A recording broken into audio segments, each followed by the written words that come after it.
Prêt pour l'impact, c'est la question que je pose chaque jour à une personnalité qui compte dans notre économie. Aujourd'hui, je reçois Aziz Seni. Bonjour. Bonjour. Bienvenue, vous êtes le fondateur de Quartier d'affaires et du Forum économique des banlieues. Beaucoup d'actualités, vous venez de sortir un livre qui s'appelle Made in banlieue. Vous venez de lancer aussi un label Made in banlieue avec AFNOR certification. On va parler de tout ça.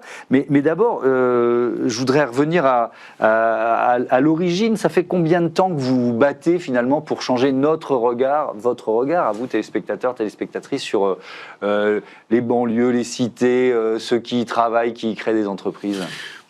Ces dernières années, on a beaucoup regardé ces banlieues à travers le prisme de la sécurité, de l'action sociale, oui, de l'urbanisme, jamais à travers sa potentialité économique. Et il y a un vrai potentiel, on pourra en reparler. Moi, je suis originaire de ces quartiers. J'ai grandi dans le quartier du Val-Fouré à Mantes-la-Jolie. C'est pas un petit quartier lorsqu'on regarde un petit peu la taille des quartiers en France. J'y ai vécu, j'y ai travaillé, j'y ai investi. Mon ascenseur social à moi, ça a été la création d'entreprises. J'ai très tôt créé ma première entreprise.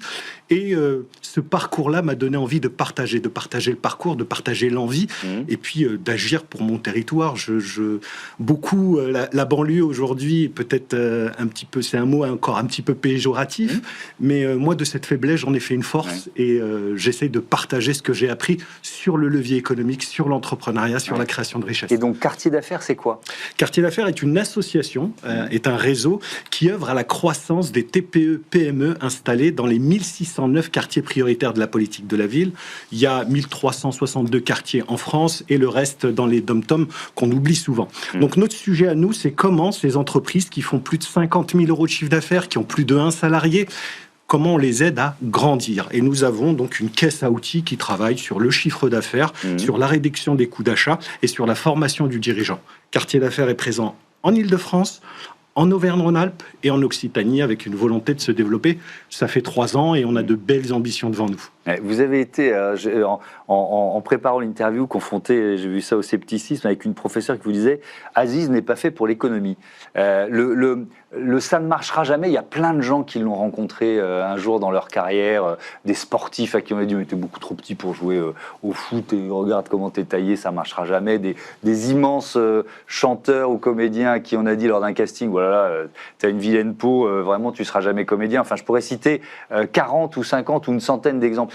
Ça vous a freiné ou au contraire, ça vous a boosté en disant mais qui peut me dire ça quoi? Je vais tailler ma route quoi. Ça booste d'abord deuxièmement les certitudes. Vous savez, l'histoire de l'humanité est pleine de certitudes qui ont été totalement mises par terre. Oui. Donc cette dame qui avait une certitude, pour une professeure qui m'a dit tu n'y arriveras pas. Oui. J'ai aussi 50 noms à vous donner d'autres professeurs qui ont été là, qui ont poussé, etc., oui, etc.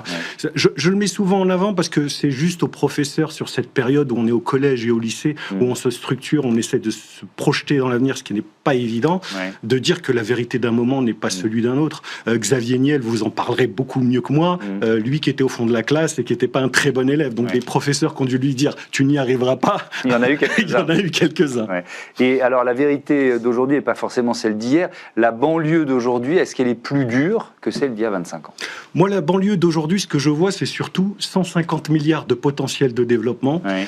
À ceux qui nous disent régulièrement que la banlieue coûte, sans jamais nous dire combien elle rapporte. Ouais. On est sur une chaîne économique, j'ai un plan, j'ai ma colonne dépenses, certes, on investit, mais on ne nous dit jamais combien elle rapporte. On ne nous dit jamais que les 250 000 entreprises implantées dans ces territoires, c'est 75 milliards d'euros annuels. On ne nous dit jamais que c'est 42 milliards de consommation annuelle. On ne nous dit jamais que dans un pays qui vieillit aujourd'hui, le moteur démographique, il est dans ces territoires avec 23% des bébés qui naissent aujourd'hui dans ces territoires. Donc la force de la banlieue, c'est qu'elle est très rentable. Elle est rentable démographiquement, et elle est rentable d'un point de vue économique. Et c'est surtout ça mon combat et mon sujet. Oui, effectivement. Alors, il y a eu plein d'expériences, entrepreneurs, investisseurs, l'associatif. Est-ce qu'il y a un levier plus efficace que d'autres? Ou est-ce qu'il faut comme dans un mécano, un peu tout utiliser? Ce que je peux vous dire de manière factuelle, c'est que sur les chiffres, on ne mettra pas un CRS derrière chaque habitant dans ces territoires. On ne mettra pas une assistante sociale derrière chaque habitant dans ces territoires. Casser des tours, mettre des coups de peinture, c'est pas ce qui remplit le frigo et paye le loyer à la fin du mois. Le levier économique n'a jamais été ou très peu utilisé. La vision, qu'est-ce qu'on fait de ces territoires à 20 ans d'un point de vue économique? Jamais. Et il y a peut-être, évidemment, sur le long terme, le levier de l'éducation. Moi, je crois beaucoup à ces deux leviers. Très court terme, moyen terme, l'économie, et à long terme, bien sûr, l'éducation. Alors, vous avez écrit plusieurs livres. D'ailleurs, le premier, je ne me souviens plus du titre, mais l'ascenseur social était dans le titre, c'est ça? L'ascenseur social est en panne, j'ai pris l'escalier en 2005. Ça c'était le premier.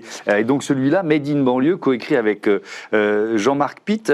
Qu'est-ce qu'on y trouve dans ce livre? Justement des expériences, des bonnes pratiques, des expériences inspirantes? On y trouve déjà quelque chose qu'on n'a pas proposé sur ces 40 dernières années, une vision. Ouais. Qu'est-ce qu'on fait de ces territoires à 20 ans?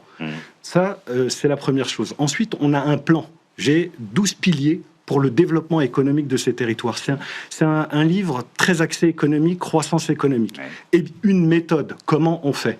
Bref, une méthode de chef d'entreprise, où est-ce qu'on va, comment on le fait et pour combien. C'est un plan que je propose qui est financé à peu près à 70% par l'investissement privé, 30% par l'investissement public. Dans un contexte où il n'y a plus beaucoup d'argent, il faut être très créatif pour intéresser d'autres parties prenantes à venir dans ces territoires. Je voudrais juste vous dire qu'il y a des comparaisons avec l'international. Oui. Aux États-Unis, un dispositif qui s'appelle les Opportunity Zones, qui a été créé par Obama, reconduit et renforcé par Donald Trump. C'est vous dire combien ça rapporte, parce que ce n'est pas le premier soutien de ce type d'initiative. Oui.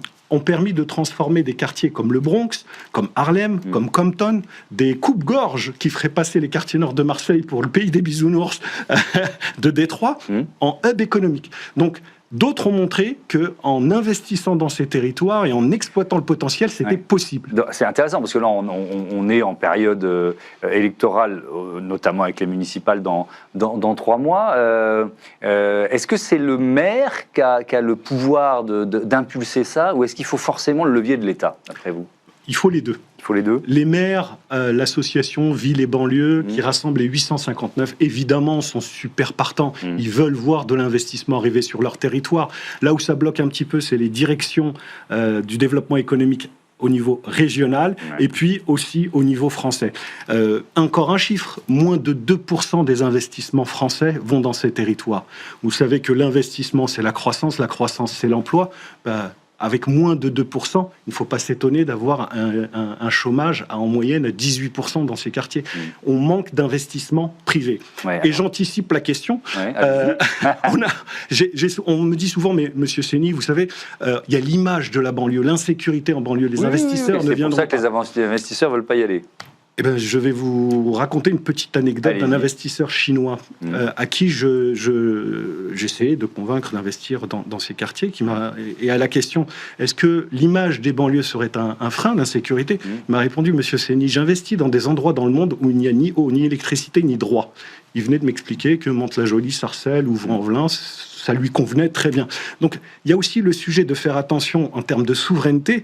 Il y a un gros gâteau économique, 150 milliards minimum. Institut Montaigne, France Stratégie, on est plutôt autour de 250 milliards. Ce gâteau ne restera pas éternel. Il faut faire attention à ce que ce ne soit pas des investisseurs étrangers qui viennent mettre la main dessus. Et pourtant, vous avez donné un chiffre du chômage. Nous, on a trouvé cela, le taux de chômage dans les quartiers prioritaires de la ville 2024, plus de 27% contre 12% à l'échelle nationale. Alors ça doit être vraiment le chômage au sens large, malgré quand même des politiques publiques, de l'argent public depuis des années. Alors ça veut dire quoi? Ça veut dire qu'il est mal fléché, mal utilisé, cet argent public. On se pose beaucoup en ces temps de disette budgétaire la question de l'efficacité de l'euro public. Comme vous venez de le dire, il est dépensé, il n'est pas investi. Ouais. Une dépense, c'est pas la même chose. Quand vous avez 250 000 TPE, PME, comment on fait pour les développer? Quand au sein du label Made in France, vous n'aviez pas de Made in banlieue, pourtant la France, c'est la richesse de ses territoires. Quand le président de la République organise un Choose France, bravo, on est devenu champion d'Europe de l'investissement étranger, moins de 1% de ces investissements vont dans ces quartiers. On a proposé la création d'un Choose banlieue. Il n'y a rien en matière d'investissement, des investissements d'infrastructures, oui, de la construction urbaine, des transports, etc. Il fallait rattraper le retard. Mais d'un point de vue économique, ça ne se voit pas et ça se verrait dans les chiffres. Encore une fois, vous avez cité 27% de taux de chômage, 42% de pauvreté. On ne peut pas dire qu'on a bien dépensé, on ne peut pas dire surtout qu'on a bien investi. Oui. Alors justement, sur les infrastructures, est-ce qu'elles sont suffisante pour attirer les investisseurs ou les entrepreneurs? Les infrastructures, aujourd'hui, on a un sujet, c'est que on a de l'espace foncier. On a 300 millions de réserves foncières stratégiques. Donc les quartiers sont généralement dans ou à proximité de grandes agglomérations, sur des axes de communication, parfois près d'aéroports, parfois près de ports. Donc c'est du foncier éminemment stratégique, mais disponible, 300 millions de mètres carrés. Je vous laisse faire le calcul de combien ça peut représenter en valeur et en euros.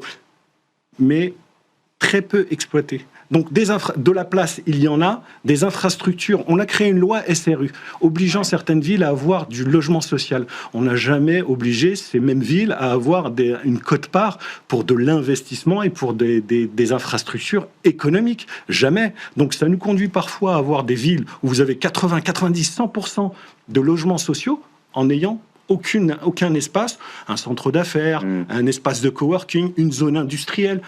On est encore à bétonner, au sens premier et au sens figuré, les cités dortoirs. Moi, ce que je propose, c'est de passer de la cité dortoir à la cité productive. Effectivement. Et donc, avec cette question quand même du poids politique des idées que vous portez, de ce livre, Men in banlieue, je vais vous citer, nos banlieues ne sont pas un coût, vous l'avez déjà dit ici, mais un actif stratégique démographiquement jeune, j'y arrive, économiquement sous-utilisé, socialement décisif. Est-ce que vous pourriez faire campagne avec ce slogan-là ? C'est-à-dire vous présenter à une élection. Est-ce que ça vous traverse l'esprit de temps en temps ? Non. Nous, moi, ce que je fais avec Quartier d'Affaires, ce que nous faisons avec Quartier d'Affaires, avec le Forum économique, c'est de l'influence et on assume notre rôle. On a joué notre rôle jusqu'à maintenant, on le jouera dans le cadre de l'élection présidentielle. C'est de faire en sorte que tous les partis de LFI au RN se saisissent de ce sujet et que ce ne soit plus deux lignes écrites sur le développement économique à la rubrique ESS en annexe du programme, mais que cette vision du développement économique soit vraiment... Mais vous en rencontrez déjà, pardon de vous interrompre, vous en rencontrez déjà depuis des années des politiques, que ce soit localement, des maires ou même, j'imagine, nationalement. Là, il faut que ce soit porté au niveau national et de manière massive. Il ne s'agit pas d'une histoire d'un homme, c'est pas Aziz Seni tout seul. C'est Aziz Seni avec les 250 000 entreprises, avec les acteurs engagés au sein de Quartier d'Affaires, avec tous ceux qui ont compris l'utilité d'un forum économique des banlieues et tous ceux qui ont envie de se dire il y a 150 milliards à exploiter outre-périph' dans l'intérêt des habitants, des entreprises qui sont installées, de l'économie de notre pays. Exploitons-les et arrêtons un petit peu de regarder avec d'autres passions. La peur freine beaucoup. Évidemment, c'est vrai que le discours, mais d'ailleurs médiatique aussi, je peux en prendre ma part sur les banlieues, il est un peu toujours le même depuis au moins 4 décennies. Alors là, on va être dans un discours, on continue dans un discours économique et plus positif. 250 000 TPE, PME dans les 1600 et quelques quartiers prioritaires de la ville. Est-ce qu'il y en a de plus en plus ? Alors vous qui êtes une espèce de vigie de cette économie avec le Forum économique des banlieues, est-ce que c'est une partie de la France qui est plus dynamique que les autres? Vous voyez ce que je veux dire? Oui, d'abord elle est plus dynamique parce que la démographie, la jeunesse, c'est le premier vivier de jeunesse du pays. 40% des habitants de ces quartiers ont moins de 30 ans. Donc oui, il y a un vrai dynamisme lié à la jeunesse. Ensuite, il y a une culture du business qui est beaucoup plus forte. Pourquoi ? Parce que comme c'est des territoires pauvres, on ne sort pas de la pauvreté qu'autrement en s'enrichissant. Une des voies, pas la seule, mais une des voies, c'est de monter son affaire. Alors on commence en micro-entrepreneur, en auto-entrepreneur, TPE, PME. Cette vision de la mobilité sociale par l'entrepreneuriat et de trouver plus facilement un client qu'un job, qu'un CDD ou CDI aussi, eh bien, tout ça fait que, oui, il y a un foisonnement en matière de développement économique. Après, on a un sujet. C'est pas parce qu'on crée beaucoup d'entreprises qu'elles vont être pérennisées. C'est là qu'on intervient. Parce qu'elles sont là encore 2 ans, 3 ans, 5 ans après. Et c'est pour ça qu'on a créé Quartier d'Affaires. C'est que sur le sujet de la création d'entreprises, il y a beaucoup d'acteurs. Aujourd'hui, globalement, quelqu'un qui est en banlieue, qui veut créer son entreprise, même avec zéro, il trouve de l'argent du conseil et les premiers clients. Notre sujet, c'est la pérennisation et la croissance. À l'étape d'après, c'est 250 000 entreprises qui ont plus de 2 ans. Comment on les aide à grandir? Et donc, grandir, c'est recruter localement. Mais alors ça, c'est important. Mais les banques, elles jouent leur rôle? Alors les banques... Ou est-ce que justement, nourries de décennies d'a priori, et parfois de réalité, mais elles sont plus réticentes? Les banques ont fait beaucoup d'efforts. d'efforts, BPI a fait beaucoup d'efforts, il reste beaucoup à faire. Vous dire aujourd'hui que quand vous avez une entreprise installée à Mantes-la-Jolie, c'est aussi simple que quand vous êtes installé à Neuilly, ce serait mentir. Mais évidemment, il y a un sujet de formation et de sensibilisation auprès des banques. On a un autre sujet aussi, c'est celui du capital social. Le capital, le financement, c'est du bas de bilan et de la dette, mais c'est aussi du capital et de l'investissement en haut de bilan. Les business angels, les fonds d'investissement n'ont pas encore le réflexe d'aller se dire il y a peut-être des pépites dans ces territoires. Donc c'est aussi de sensibiliser à la fois les fonds et puis aussi les entrepreneurs qui sont installés dans ces territoires en disant mais c'est pour vous aussi. N'ayez pas peur de faire la démarche et d'aller voir ces investisseurs, ils peuvent intéresser. Et l'avantage de l'économie, c'est qu'on peut vite passer les préjugés. Pourquoi ? Parce qu'il y a la froideur des chiffres. Un compte d'exploitation, les chiffres sont têtus. Si le business est bon, d'où que vous veniez, qui que vous soyez, ça marche. Qui dit économie, dit quand même économie parallèle. Oui. Et elle existe. Oui. Elle existe dans les quartiers prioritaires de la ville dont on parle depuis 20 minutes. À quel point ce business parallèle, lié au trafic multiple, il y en a plein, il prend de la place aujourd'hui ? Alors aujourd'hui, le narcotrafic, je ne suis pas un spécialiste, quelques chiffres, entre 5 et 7 milliards d'euros de chiffre d'affaires.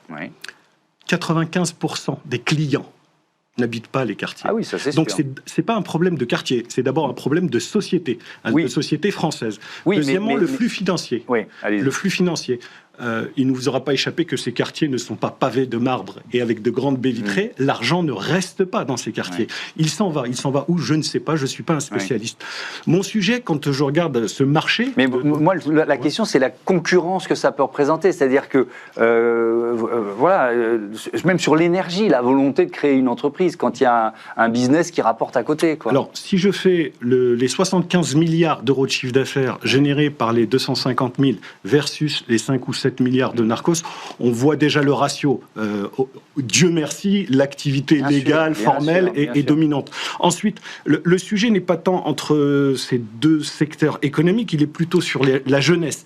La jeunesse qui se projette. Est-ce que, pour certains jeunes, de se dire, est-ce que je vais gagner plus d'argent en montant ma boîte et en allant sur la voie de la TPE, PME, etc.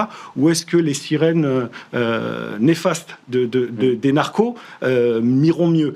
Oui, bien sûr qu'il y a un gros travail sur la jeunesse, mais là, on est sur un travail social, de prévention, d'éducation, et puis aussi de lutte contre les discriminations. Vous savez, le meilleur argument que peuvent avoir ces narcos, c'est tous ces jeunes qui sont très diplômés dans ces quartiers, qui ne trouvent pas de travail. À quoi ça sert finalement d'aller à l'école ? Parce que finalement, personne ne voudra de vous. Venez avec nous, vous allez gagner de l'argent tout de suite. Les arguments sont... C'est d'une violence. Donc aussi à tous ces chefs d'entreprise et DRH qui nous écoutent, dites-vous que quand vous recrutez quelqu'un de ces territoires, vous créez un exemple de proximité. Oui, l'école, ça marche. Oui, la mobilité sociale, par le travail et par l'école, ça marche.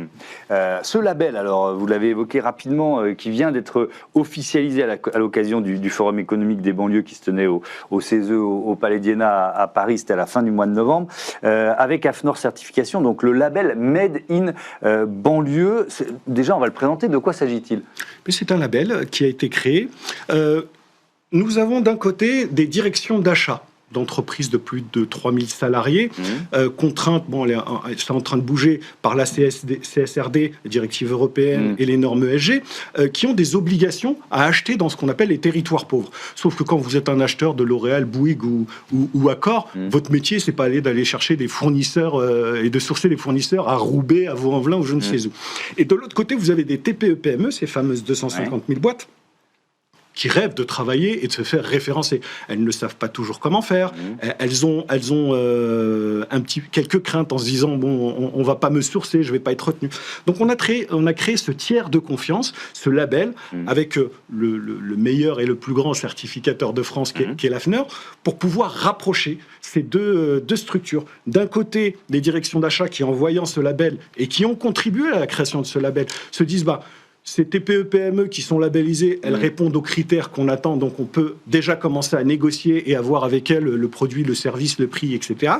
Et de l'autre côté, ces TPE-PME qui se disent, ce label, c'est une clé pour moi pour accéder à la direction des achats d'AXA, de Vivendi, etc., etc. Et alors, les a priori dont on parlait, est-ce que, je crois que vous avez commandé un sondage sur ce thème-là, est-ce qu'ils se ressentent ? C'est-à-dire, est-ce que les Français disent, un label Made in banlieue, ça m'intéresse ? Alors, 60%, 6 Français sur 10 se disent prêts à acheter les produits ou les services d'entreprises labellisées Made in banlieue. Je trouve ça extraordinaire à l'heure où on se dit la France se replie sur elle-même, c'est morose, etc. C'est un signal de 6 Français sur 10 qui disent ils sont prêts à donner un coup de main à ces entreprises et finalement à ce levier économique et finalement, quelque part, à ceux qui veulent s'en sortir par le travail, par la démarche entrepreneuriale et par la croissance économique. Alors, il y a un principe dans cette émission, c'est que l'invité du grand entretien pose une question à l'un des invités de la semaine suivante. Alors, à votre place, la semaine dernière, il y avait Mirella Agage-Durand, qui est la vice-présidente de l'AFG et qui est directrice générale de Groupama Asset Management. On va parler de rénovation des bâtiments. Regardez. Bonjour Aziz, j'ai compris que vous êtes passionné par redonner un rôle clé dans l'économie aux zones des banlieues françaises. Il y a une autre dimension qui est la transition climatique et donc la rénovation thermique des bâtiments. Et dans ces régions, il y a beaucoup de bâtiments qui ont besoin de cette rénovation thermique. Est-ce que vous pensez qu'il y a une possibilité d'utiliser cette dynamique pour créer ces deux réponses positives, à la fois créer une zone d'activité économique et croissance économique à travers la rénovation des bâtiments dans ces zones et répondre à l'urgence climatique et puis peut-être à la hausse du pouvoir d'achat parce que dans ces zones, les personnes vivant dans des bâtiments mieux isolés paieront moins cher leur chauffage. Alors ? Et tout à fait. Moi, dans le livre Made in banlieue, il y a une dimension d'économie. C'est l'écologie, mais vue comme un investissement productif et pas comme une dépense, et pas moralisé. Et oui, dans ces territoires, bien sûr qu'il y a un parc HLM vieillissant, des passoires thermiques. Il y a beaucoup de TPE-PME qui bossent sur ces questions-là. Alors, on a à peu près 20% des TPE-PME installés dans ces territoires qui relèvent du BTP construction, travaux publics. Donc, il faudrait les former à ce sujet de la transition écologique, massifier les appels d'offres sur ces territoires pour pas aller chercher les fournisseurs à l'autre bout de la région, et puis structurer le financement qui va avec, autant côté des ménages pour qu'il y ait un reste à zéro pour les travaux, que pour ces TPE-PME, que leurs travaux puissent aussi être bénéficiés de soutien, d'exonération fiscale, etc. Donc oui, moi je suis pour une transition écologique, mais vue sous l'angle économique, c'est-à-dire combien je gagne et pas sur le côté moralisateur. Oui, vous n'avez pas trié vos poubelles, c'est pas bien. Non, pas ça. Il faut trier vos poubelles parce que ça va vous rapporter ceci et ça peut engager ça. Là, en plus, il y a effectivement un argument économique. C'est ce que dit Mirella Agage-Durand. C'est-à-dire qu'en plus, sur le pouvoir d'achat de celles et ceux qui habitent dans ces passoires thermiques, il y aura un effet réel, sauf que ce sont des foyers, alors et pas seulement dans les QPV, qui n'ont pas forcément les moyens d'investir. Vous parlez du reste à charge qui doit être à zéro. Qui porte l'investissement? C'est les bailleurs, c'est les villes, c'est l'État. Les bailleurs doivent le porter, en partie l'État. Mais vous savez, on a une vision à Bercy, c'est une vision de coût comptable. Il faut voir, comme vous venez de le dire, en coût global. L'économie qui va être réalisée, l'investissement qui peut être fait sur ce sujet, c'est autant de pouvoir d'achat en plus pour le ménage, 42% de taux de pauvreté, 42 milliards de consommation. Donc un peu plus d'économie pour le ménage, c'est un peu plus de consommation, un peu plus de TVA. Donc c'est en vision globale. Ça ne sert à rien de dire on va mettre 10 000 euros de plus et la voir uniquement comme une dépense. Il faut prendre un petit peu de recul et voir en coût global et en retour sur investissement global. Et c'est peut-être ce qui manque un petit peu à la lecture de certains de nos hauts comptables. Oui, et de nos politiques. On va terminer là-dessus. Est-ce qu'il y a... alors évidemment, vous allez me dire non, je ne veux pas choisir, mais est-ce qu'il y a un ou une personnalité politique, homme ou femme, qui est un peu plus en éveil sur ces questions-là, qui a commencé à l'intégrer à soit son programme pour la présidentielle, soit qui a agi dans sa ville, par exemple? On est, en tout cas, au niveau de quartier d'affaires du Forum économique, on est à disposition de tous les partis, de LFI, de Monsieur Mélenchon jusqu'à Madame Marine Le Pen. Vous voulez pas en choisir un? Non, c'est pas. Je choisirai celui qui en promettra, s'engagera au plus. Oui. Et pour l'instant, Quand vous en parlez, vous avez l'impression d'avoir un mur en face de vous ou alors ça éveille quand même? On sort de 40 ans où on a regardé les banlieues à travers le prisme sécurité, social, urbanisme. Leur donner de nouvelles lunettes pour regarder ça à travers le prisme économique et potentiel, c'est beaucoup de pédagogie, parce que c'est une nouvelle façon de regarder. La première chose, quand je dis qu'il y a 150 milliards de potentiel, je vous assure, c'est pas « oui, c'est vrai », c'est « comment vous dites ça ? Pourquoi ? D'où ça vient ?» C'est suspect. Banlieue, le mot banlieue est associé à sécurité, à action sociale, à urbanisme, pas encore à économie et potentialité économique. Et c'est tout notre travail. Merci beaucoup, Aziz Seni, et à bientôt sur Be Smart for Change. C'est l'heure de notre rubrique Startup tout de suite.